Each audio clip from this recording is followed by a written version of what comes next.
мен өзüm bilgenime daha 3-4 tile gün boldu. Görse bir ay murda 16 oktyabr 2009 жылы тугандарына айттырып ошо Садыр Нуркожоевич жазып берсин, чыгарайлы деп айтышкан экен. Анан тугандары барып туруп Садыр Нуркожоевичтен ошол ырайым боюнча жаздырыптыр.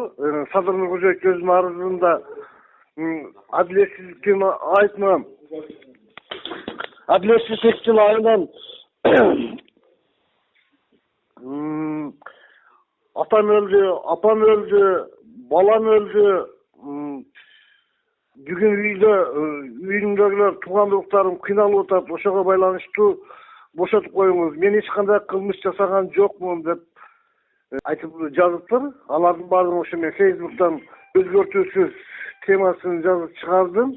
Бүгүнкү күнгө чейин bir aydan убакыт ашып өтүптүр.